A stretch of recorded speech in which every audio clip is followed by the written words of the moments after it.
Saludos, me encuentro en la Iglesia Bautista de Pueblo Nuevo con Joaquín Yebra Serrano. ¿Cómo estás? Bien, gracias a Dios. Acabas de cumplir 79 años. Sí, señor. Estoy empezando a vivir el año 80 de mi vida. Eso nos suena un poco también a lo de Moisés. Sí. Que a los 80 Dios le encarga una misión especial. Pues yo dispuesto. Te veo que estás con mucha actividad y muy activo. Programas de radio, en la iglesia, en estudios. Pues sí, gracias a Dios. Dando gracias a Dios por tener la oportunidad de seguir trabajando en la obra de Dios. Ahora mismo estás a tiempo completo.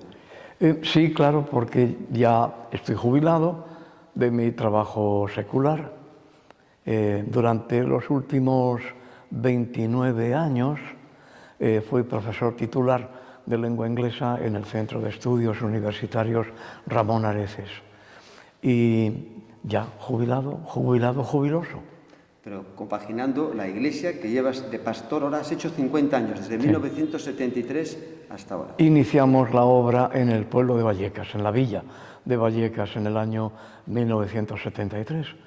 Y efectivamente, y la iglesia continúa, acaba de celebrar su 50 aniversario y tuve el privilegio de compartir la palabra con los hermanos y ver que sigue adelante con los pastores Antonio y Marta y dando muchas gracias a Dios. Vamos a conocer un poco más de tu persona, Bien. Porque a pesar de que eres un hermano muy conocido, conferenciante, colaboras en programas de radio, Dinamis, y estás pues por todas partes escribiendo libros, enseñando la palabra, pero se conoce muy poco de ti.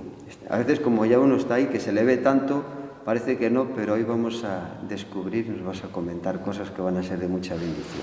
Bueno, tú sabes que lo importante es que el Señor Jesucristo sea conocido. Nosotros no tenemos importancia. Pero como testimonio para los hermanos es bueno también saber, como las personas de tu generación, que vivisteis en unos tiempos de la dictadura y después, y tenéis ahí un pozo, tenéis ahí en vuestra vida un recorrido que es muy bueno para los que vienen detrás. Sí, eso es bueno, sí, para que se animen y aprovechemos la libertad que tenemos hoy. Como dice también el apóstol Pablo, sed imitadores de mí, así como yo de Cristo. De Cristo. Entonces, los que imitáis y tenéis ese ejemplo, es una bendición y te doy las gracias por este tiempo que estás aquí dándome para poder entrevistarte y conocer más el obrar de Dios en tu vida. Gracias a vosotros. Para tu presentación, como ya he dicho, tienes 79 años, recién cumplido, nacido en Madrid, estás casado y tu esposa es Marisol Gómez Rodríguez y tenéis 4 hijos, Miriam, Joaquín, Rubén y Cristina. Efectivamente. Hemos dicho pastor evangélico de Iglesia Bautista Pueblo Nuevo, has comentado profesor universitario y escritor de libros. Yo tengo aquí El pastor frente al desánimo y fracaso, Jerusalén redimida. ¿Tienes más libros? Sí, hay muchos que se pueden encontrar, yo creo, en la página web de la Comunidad Cristiana Ebenecer de la Villa de Vallecas, donde están publicados, están colgados, como se dice ahora. Y yo he seguido escribiendo, tengo muchos más. Así, me gusta. Títulos así que destaques. En todos los libros siempre hay un libro que es como el hijo, ¿no? Que es sí. Como el hijo. Sí, el digo hijo. Que le tienes ahí un especial cariño. Bueno, hay 3 en particular, una trilogía. El primero se titula Olivo, raíz y ramas, que lo cedí con mucho gusto a los hermanos de Remar y han publicado ya un par de ediciones. El siguiente se llama Jerusalén redimida y el tercero Encuentro de 2 campamentos. Esos 3, sí, como tú has dicho, son una especie de 3 hijos. La mayoría de tus libros te enfocas mucho en el Antiguo Testamento.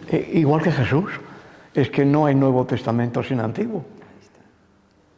Pues es una bendición leer tus libros y saber que estás ahí dejando un legado para que podamos crecer en la fe.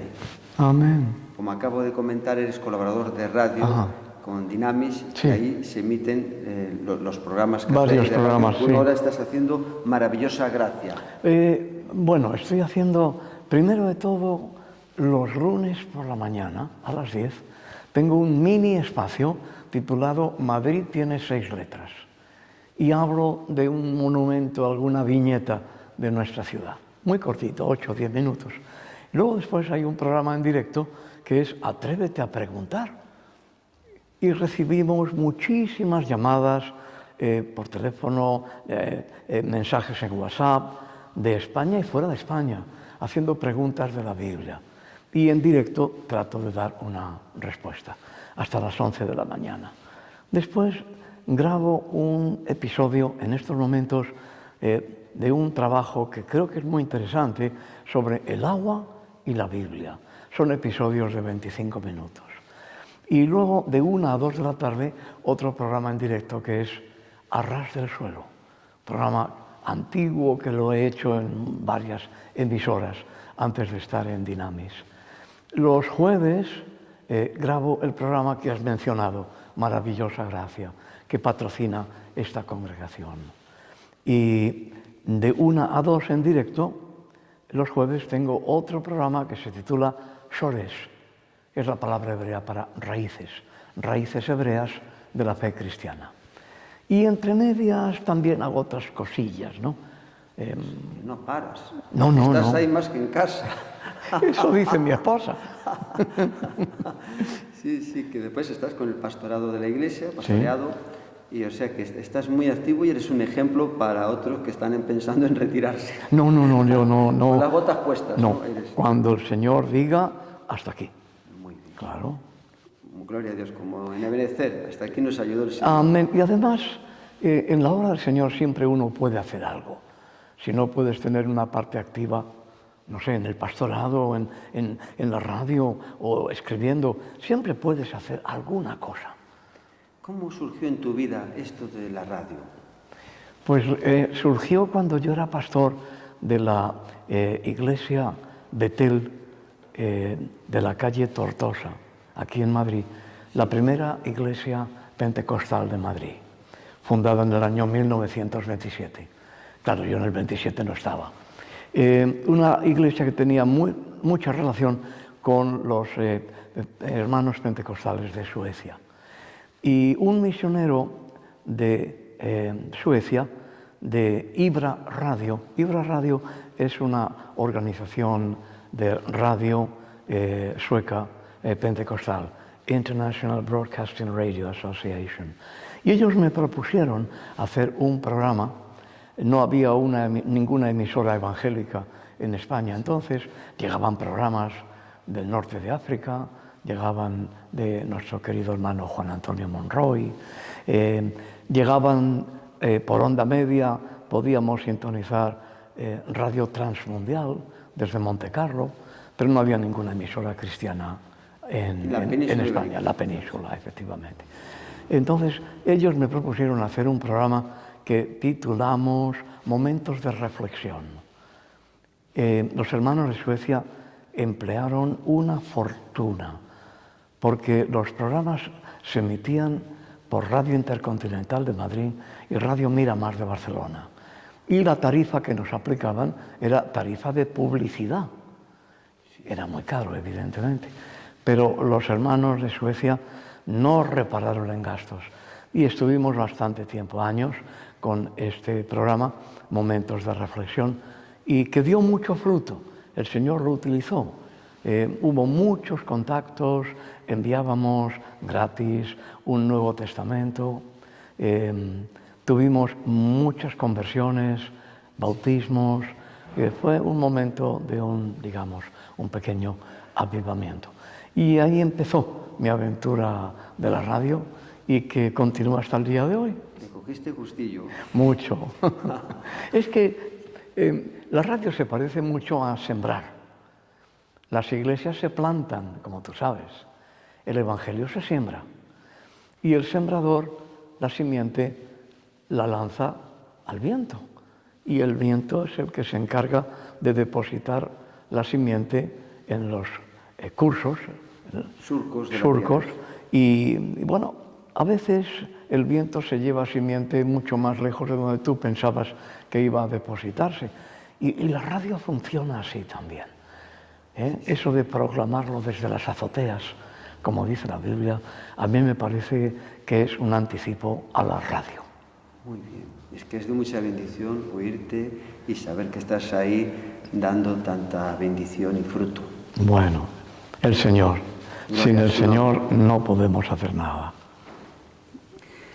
En un libro que se titula Jerusalén redimida, escribes ahí a tus hijos: con mi deseo que nunca olviden las raíces de nuestra fe, ni se dejen deslumbrar por los imperios. Ajá. ¿Cómo fueron las raíces de tu fe en Cristo Jesús, tu conversión? Pues todo comienza cuando yo tenía 12 o 13 años y un profesor me habló de la Biblia del oso y mencionó esta obra, la Biblia del oso. Nos dijo que había coincidido con el siglo de oro de la literatura española y nos dijo que no era fácil encontrarla en las librerías, que él sabía que las comunidades evangélicas de España y de la América hispana, utilizaban esa Biblia. Y claro, pues yo busqué una congregación evangélica. Precisamente en aquellos días mis padres habían cambiado de domicilio, vivíamos en la calle Alenza y tenía muy cerquita la iglesia cristiana adventista de la calle Alenza, que ahí continúa todavía. Y yo pasé por aquella iglesia y había una señora que me atendió y me dijo que no podía en ese momento ofrecerme una Biblia, me dio un horario para que fuera, pero también me mencionó que podía encontrarla en la calle Flor Alta, donde estaba la Sociedad Bíblica Británica y Extranjera, que es como se llamaba entonces. No había Sociedad Bíblica Española. Y ni corto ni perezoso, pues yo me fui allí a espaldas de la Gran Vía, a espaldas del cine Rialto. Estaban las oficinas de la Sociedad Bíblica Británica y Extranjera y me encontré con el sello del juzgado como local clausurado. Claro, yo tenía 12, 13 años, había nacido en el 44, pues imagínate qué época. Pero se me ocurrió entrar por el portal y vi que había un acceso desde el portal del inmueble y vi una raya de luz debajo de la puerta. Y llamé. Y un señor bajito con bigote me abrió la puerta con cara de susto. Sí. Se ve que por ahí entraban y utilizaban el local que por la calle estaba clausurado. Y me preguntó: ¿qué quiere, joven? Y le dije: yo quiero comprar una Biblia del oso. Le sorprendió al hombre, claro, y me dijo: bueno, mira, esa Biblia ha sido después actualizado el lenguaje castellano hasta llegar a nuestros días. ¿Y de dónde te viene a ti el interés? Le expliqué la referencia de este profesor. Y entonces este caballero tan amable me dijo: voy a tener el gusto de regalarte tu primer ejemplar de la Biblia. Y me regaló esa Biblia. Era don José Flores, que a la sazón era secretario general de la Sociedad Bíblica en España, entonces Sociedad Bíblica Británica y Extranjera. Me dio un buen consejo, me dijo: es bueno leerla tú solito, pero también es bueno que te juntes con otros para leerla juntos, hacer preguntas, y me dio una dirección. Me dio la dirección de la iglesia que sigue reuniéndose en la calle Trafalgar, de las asambleas de hermanos. Pero en aquellos días me dijo: no puedes entrar por Trafalgar, tienes que entrar por la calle Quesada. Y es conveniente no entrar todos al mismo tiempo. Y así fue. Conocí a los hermanos, me familiaricé un poquito con la Biblia, pero en aquellos días yo no le entregué el corazón al Señor. Muchas veces he dicho que conocí la iglesia del Señor antes que conocer al Señor de la iglesia. Y luego, después de muchos años, pues el Señor, ¿cómo decir? Decir que me perseguía. Viviendo en Dinamarca unos años, tuve amigos que eran cristianos. Había una señora mayor que repartía tratados y por la mañana, cuando yo iba camino de la oficina o camino de la escuela, me la encontraba y me daba un tratado titulado El Camino, y yo le sonreía, muy amable, pero en aquellos días el doctor Billy Graham vino a Copenhague y estuvo predicando y amigos míos se entregaron al Señor y yo me reí de ellos y me burlé y les llamé meapilas y cosas peores que no voy a repetir. Pero volviendo a España y después de conocer a Marisol como novios, un día caminábamos por la avenida de la Albufera y pasamos a la altura de Nueva Numancia y vimos un rótulo en un local que decía Iglesia Evangélica Bautista. Y Marisol me preguntó, ¿quiénes son? Y yo le dije, mira, son cristianos evangélicos. Si la Biblia fuera cierta, creo que están más cerca del cristianismo primitivo que otras iglesias. Entramos y fuimos recibidos con mucho cariño por unos misioneros que ya descansan con el Señor, don Carlos Witten y su esposa doña Nela. Estuvimos en una escuela dominical con jóvenes, pero cuando terminó la escuela dominical, el hermano que estaba dirigiendo aquel grupo, que dio por hecho que éramos cristianos, me dijo, hermano, ¿nos despides en oración? Y yo sabía orar, pero no sabía quién oraba. Y sabía orar, lo había aprendido. Y dije, pues gracias Señor por esta escuela dominical, gracias por tu palabra, llévanos a casa con tu paz y bendición. Frases hechas, aprendidas. Nos invitaron muy amablemente a ir al culto al domingo siguiente, fuimos, y otro domingo y otro. Y un domingo por la mañana predicaba don Carlos Witten y se produjo ese milagro en mí. El mayor milagro de Dios es la conversión, es llevarnos a los pies de Cristo. Y don Carlos dijo, hay alguien entre nosotros en esta mañana que todavía no ha entregado el corazón a Jesús. Tiene que hacerlo un día. Y yo en ese momento, inexplicablemente, entendí, uno, que yo era un pecador. Dos, que merecía el justo juicio de Dios. Tres, que Dios había venido en su Hijo Jesucristo a dar su vida por mí. Y que en el sacrificio de Cristo yo tenía el perdón de los pecados y una vida nueva. Y me puse en pie. Y le grité al predicador. Y le dije, hermano, yo creo en Cristo. Yo quiero recibir a Cristo como mi Señor y Salvador. Bueno, en la iglesia te puedes imaginar, ¿verdad? Los hermanos que ya llevaban semanas orando por Marisol y por mí, pues vieron respondida su oración. Al domingo siguiente Marisol hizo lo mismo. Y el día 31 de mayo de 1970, Marisol y yo, éramos novios todavía, bajamos a las aguas del bautismo. Muy bien, una historia muy bonita. Muy bonita. Esas raíces que hay que tenerlas siempre presentes, claro, de generación a generación. Claro. Como dice la Biblia, contaréis a vuestros hijos sí, lo que Dios ha hecho. Que es verdad que la palabra de Dios nunca vuelve vacía, nunca vuelve vacía. Y yo puedo dar ese testimonio de cómo las palabras de este querido y respetado hermano, en la memoria, don Carlos Witten, llegaron a mi corazón de una manera milagrosa. Gloria a Dios. El Espíritu Santo hizo esa obra en tu vida. Amén. Dios tiene un tiempo, un momento para cada persona, ¿no? Sí. Por lo que has comentado, era ahí cuando Dios iba a hacer la obra. Sí, bueno, yo... Además con tu esposa. Había tenido... Tu novia, que pues era tu esposa. Sí, un año después nos casamos. Había tenido la oportunidad de conocer el Evangelio mucho antes. Si no lo hice fue evidentemente por mi dureza de corazón.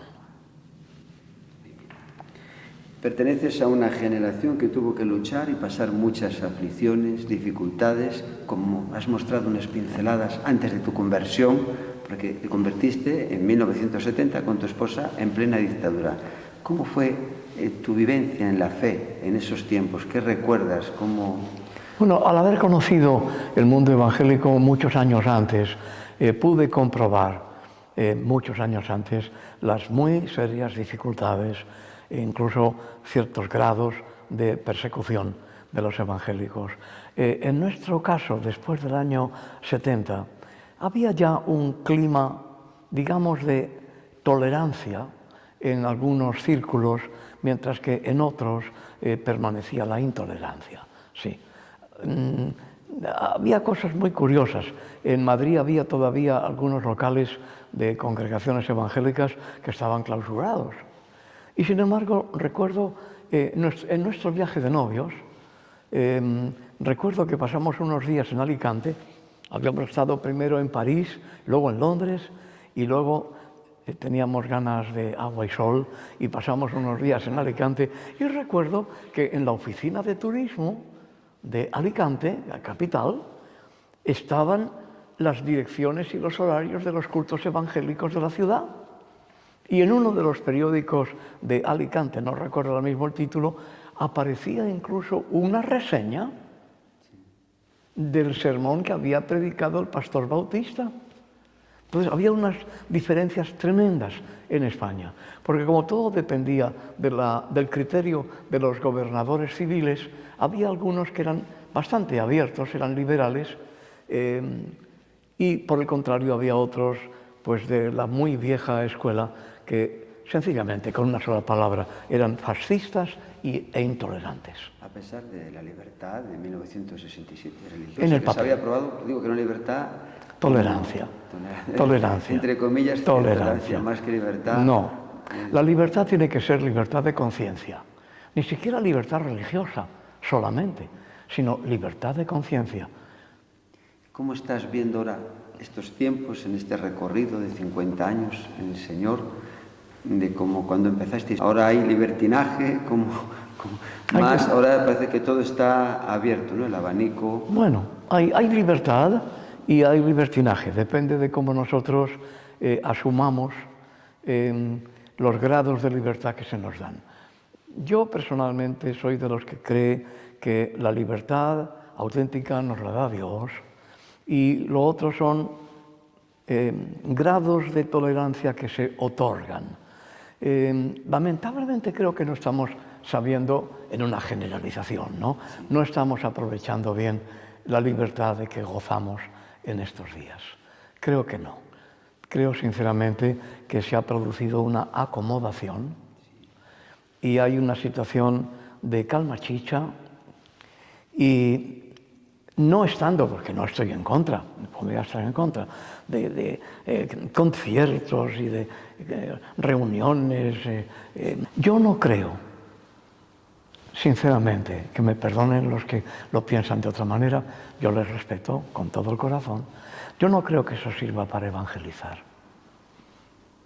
Hay unas palabras con las que termina el Evangelio de Marcos, que es uno de los evangelios que a mí más me gusta, bueno, o que más he estudiado, sin despreciar, por supuesto, a los otros tres evangelios canónicos. Y como termina el Evangelio de Marcos, dice que el Señor fue recibido arriba, la ascensión, cuando Jesús resucitado vuelve al seno del Padre, de donde había venido. Y dice que ellos, los discípulos, salieron y predicaron en todas partes. Y el Señor confirmaba la palabra con las señales que la seguían a la palabra. Por eso creo que necesitamos volver a la palabra y predicar la palabra de Dios, no avergonzarnos de la Biblia, no tratar de darle significados acordes con las interpretaciones modernistas o que no causen alteración en la conciencia de los demás, porque no hay duda de que la palabra de Dios produce una alteración en nuestra conciencia. Nos llama, nos confronta con la realidad del pecado, del que pocos hablan hoy, pero inmediatamente, claro, nos da la solución, el Evangelio, la buena noticia de que en Jesús tenemos el perdón de los pecados y la vida eterna. Eso es lo que puedo decir de la visión que yo tengo hoy. Consonancia va con lo que escribe el apóstol Pablo en 1 Corintios 15. Este es el Evangelio que predicamos.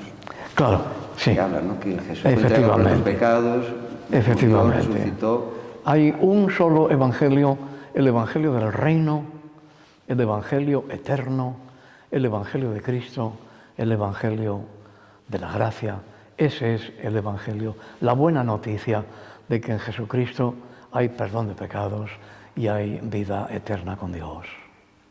Escribiendo sobre Jerusalén en otro libro, bueno, en el anterior que te acabo de mencionar, que es Jerusalén redimida, es muy interesante todo lo que aparece ahí en cada capítulo. ¿Cómo ves la venida de Jesucristo? Estamos más cerca, claro, que hace 2000 años, pero con todo lo que se está viendo a nivel con las guerras, terremotos últimamente... Claro. Bueno, siempre lo he sabido, pero desde luego es verdad que con la intensidad y la frecuencia que estamos experimentando en los tiempos más recientes, hasta nuestros días, es algo auténticamente novedoso, a lo que hemos de unir también, sin duda, el calentamiento global, el calentamiento de la Tierra. La Tierra es un ser vivo y si lo maltratamos, responde. Y naturalmente de eso no cabe ninguna duda. Ver la segunda venida de Cristo, ¿qué más quisiera yo que verla? Yo ahí empleo el verbo anhelar. Anhelo la segunda venida de Cristo. ¿Cómo no? A mí me gustaría sobre todo que el Señor me trasladara y no tener que pasar por la muerte, ¿verdad? Sí. Como Elías, ¿verdad? Si no es así, me gustaría pertenecer a esa generación en la que, estando vivos, veremos la segunda venida del Señor, la esperanza bienaventurada y manifestación gloriosa de nuestro gran Dios y Salvador Jesucristo. Pero si no es así, sé también que el Señor ha prometido volver y volverá y resucitará con cuerpos glorificados a los que vivieron y durmieron en Cristo, a todos los que vivieron con la esperanza mesiánica. De modo que el Señor, que prometió venir y vino, prometió dar su vida por nosotros y la dio, prometió resucitar y resucitó, prometió volver al seno del Padre y ha vuelto, ha prometido volver y volverá. Amén. Pero ahora se ve que están las señales, como dices, cada día más. Amén. Sí, cada día. La ciencia está aumentando, como dicen Daniel, y vendrá el fin. El Evangelio se está también evangelizando mucho a través de las redes. Sí, efectivamente. De alguna manera, pero el Evangelio está proclamándose más que nunca, efectivamente, sí. Después de tu conversión, te preparas y a los 3 años, en 1973, ya eres ordenado pastor hasta la fecha. Iniciamos la obra primeramente en la Villa de Vallecas, obra que continúa hasta el día de hoy y prosperando, gracias al Señor. Efectivamente. Marisol y yo, el día que nos entregamos al Señor, salimos de la iglesia con un puñado de tratados, como los llamábamos entonces, ahora lo llaman folletos. A mí no me gusta la palabra folleto. Yo lo sigo llamando tratados. Salimos con un puñado de tratados y fuimos camino de casa regalándolos, dándolos por la calle ya. Yo empecé a trabajar en la obra del Señor inmediatamente. En todo cuanto tuve la oportunidad, yo hablé con el primer pastor que tuvimos después del ministerio de estos misioneros, don Carlos Witten y doña Nela. Tuvimos un pastor español, el hermano Julio Marañón, y yo le pedí que me diera trabajo. ¿Qué podía hacer yo en la iglesia? ¿Qué podía hacer yo en la obra del Señor? No quería solo asistir a los cultos, que es magnífico, claro, y alabar al Señor y leer la Biblia, pero yo quería servir. Y Él me encomendó cosas y yo obedecí. Y nunca he dejado de hacer algo en la obra del Señor. Seguramente que no lo he hecho tan bien como debería haberlo hecho, pero hacer siempre he hecho. Y el Señor es tan bueno que también pues, me ha corregido. ¿Cómo fue ese sentido, ese llamado para pastor? Porque eso no todos los hermanos lo reciben.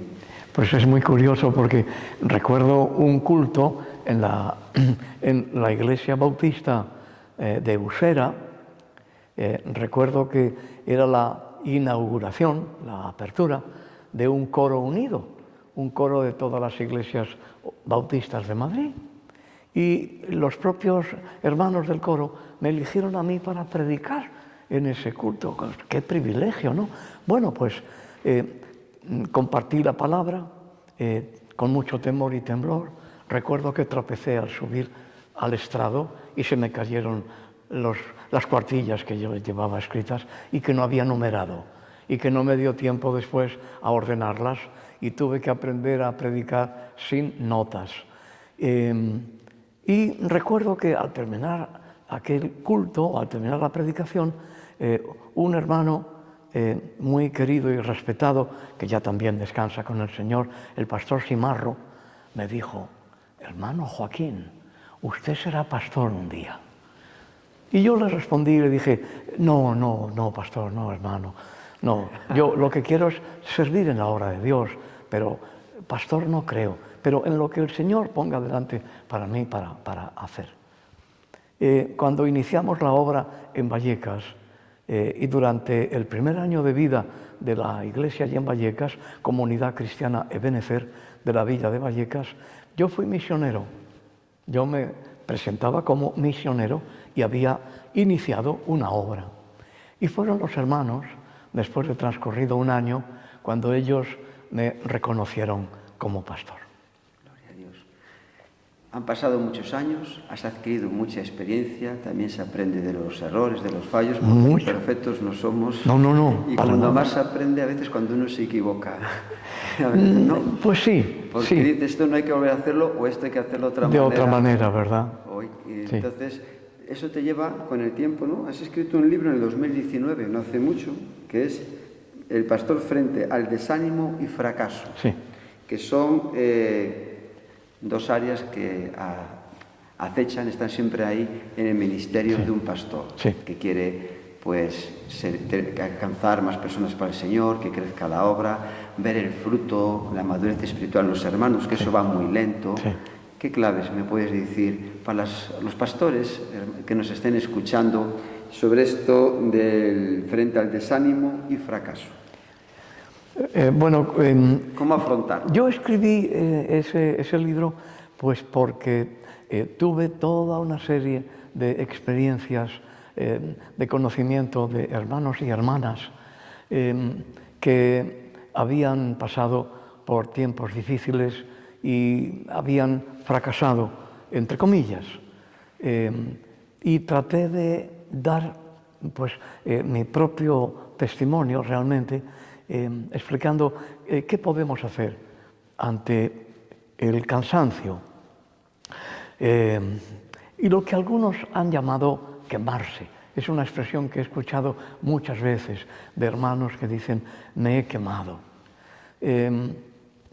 Yo primeramente me dirigiría hoy, si volviera a escribir este libro, a las propias congregaciones, exhortando a las congregaciones a amar y cuidar a sus pastores, a no considerarlos empleados de una empresa, aunque empresa es la iglesia, porque empresa es lo que se emprende, pero no tener a los pastores como empleados en conformidad con las leyes del mundo, sino entender que el pastor o los pastores, dependiendo, claro, de las dimensiones de la iglesia, hay iglesias que necesitan más de un pastor, por eso también hay ancianos en las iglesias, a considerarlos primeramente como hermanos, hermanos amados, que en la mayoría de los casos, por no decir todos, han renunciado a otras empresas en la vida para dedicarse a algo que nunca va a tener la remuneración, en el caso que tengan alguna, pues que pueden obtener en empresas del mundo. Es lógico y natural que tengan una remuneración.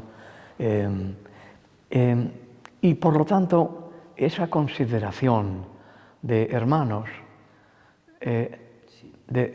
mayores, que al mismo tiempo ellos, nosotros, hemos de hacernos menores para servir, siguiendo los consejos de la palabra de Dios, del Nuevo Testamento.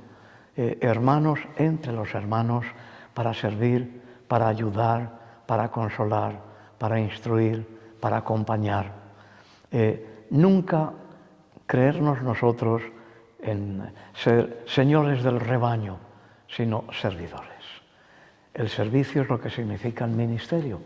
En castellano la palabra ministerio es magnífica, nos viene del latín minus. Así que para servir hay que estar abajo. Desde arriba no se puede servir, desde arriba se manda, pero no se sirve, o al menos no necesariamente. Muy bien.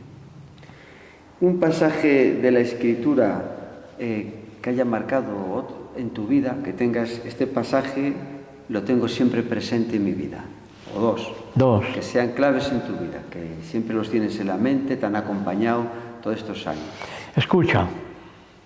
Escucha Israel, y escucha tú, Joaquín, y escuchad, pueblo cristiano. El Señor nuestro Dios, el Señor es uno, único, incomparable e incontrastable, pero que se expresa y se da a conocer como Padre, como Hijo y como Espíritu Santo. Y también ese texto que dice, yo sé que mi Redentor vive. Gloria a Dios. Has mencionado diferentes hermanos en tu vida, pero sí uno que haya marcado tu vida, tu ministerio, entre todos los hermanos que te has relacionado.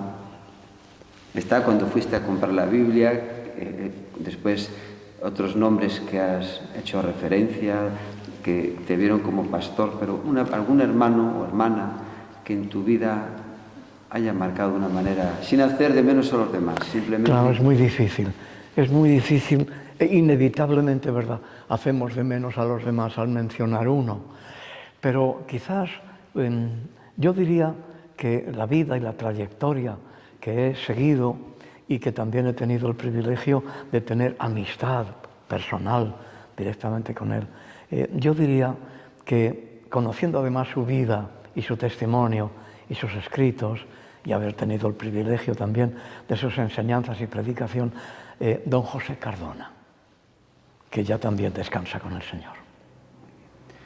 Después de la Biblia, un libro cristiano que lo hayas leído, te haya gustado mucho, lo tengas...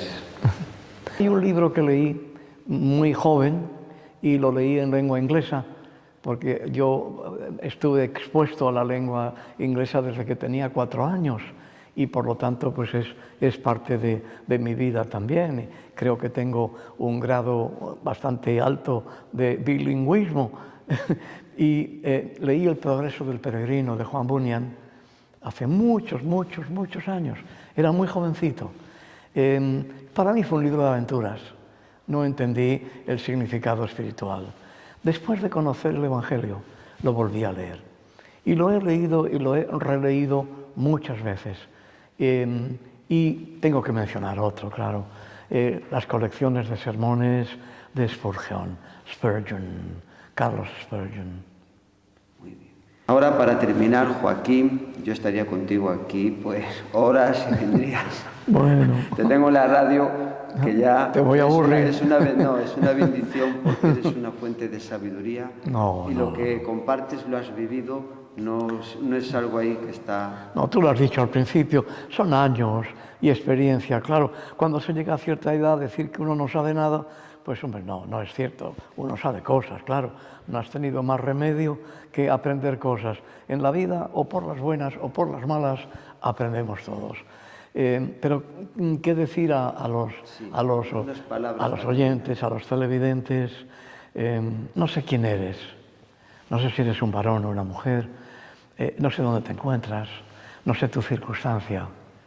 Pero yo quiero decirte que si tú reconoces la realidad del pecado, en lugar de eludirlo o considerar que es una palabra que no está de moda, aceptando esa realidad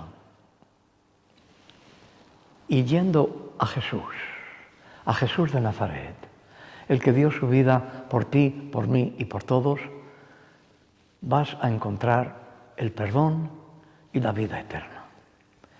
Esa es la buena noticia. Eso es lo que significa la palabra evangelium, evangelio. La buena noticia es que, no mereciendo nada, excepto el justo juicio de Dios, Dios, sin embargo, nos ha amado de tal manera que ha venido en su Hijo Jesucristo Y como el propio Señor Jesús ha dicho en el Evangelio de San Juan, de tal manera amó Dios al mundo que ha dado a su Hijo unigénito, único, para que todo aquel que en Él cree no perezca, sino que tenga vida eterna. Porque no ha enviado Dios a su Hijo al mundo para condenar al mundo, sino para que el mundo sea salvo por Él. Sé salvo, recibe la vida de Dios, que es lo que Jesús nos ha venido a dar, abriéndole tu corazón. Muchas gracias, Joaquín. A Ha ti, sido hermano. todo de una enorme bendición. Bueno. Y les doy gracias a Dios por este tiempo y por estar contigo.